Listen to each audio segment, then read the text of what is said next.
মক্কায় এক ইয়ামানি লোক ব্যবসা করতে এসে তার প্রোডাক্ট বিক্রি করার পরে আস ইবনে ওয়াইল নামে এক লোকের কাছে বিক্রি করার পরে যখন দাম চাইতে গেল, আস বলে, আরে বেটা, আমরা মক্কার সন্তান, আমরা দাম দিব না।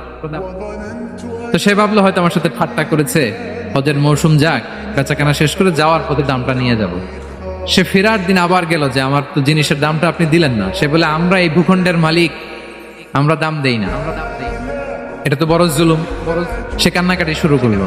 তার এই কান্নাকাটি দেখে আল্লাহ রাসূল সাল্লাল্লাহু আলাইহি ওয়াসাল্লাম, ওনার চাচা জুবাইর ইবনে আব্দুল মুত্তালিব সহ ইয়াং স্টার যারা আছে, দ্য ইয়ুথ অফ মক্কা, তাদের সবাইকে নিয়ে একটা সোসাইটি করলেন। এই যে আমরা হালাফুল ফুদুলের নাম শুনি না, যেটা বাংলা আমরা কি বলি, হিলফুল ফুজুল, এই নামে তো অনেক সংগঠন আছে বাংলাদেশে। কি বলেন, যুবকরা কোনো সংগঠন করলে কমনলি এই নামটা পছন্দ করে, হিলফুল ফুজুল।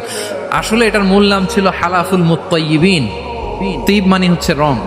রাসূল সাল্লাল্লাহু আলাইহি ওয়াসাল্লাম সবাই মিলে, তখন জাহিলি যুগে একটা কালচার ছিল, বালতি ভর্তি রঙের ভেতরে হাত ঢুকিয়ে দিত, দিয়ে এই রং সমেত হাতটা তারা পাথরের মধ্যে লাগাত, সবার হাত ওইখানে দিত। মানে আমরা হাতে হাত রেখে কমিটেড, আমরা ঐক্যবদ্ধ হলাম।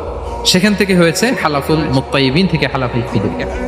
ওনারা বলল যে না, আমরা সবাই থাকবো মাআল মাজলুমি দিদ্দা যালিম, আমরা মজলুমের পক্ষে থাকবো, জালেমের বিপক্ষে থাকবো।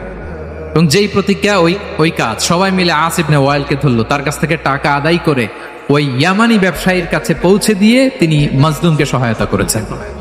সুবহান।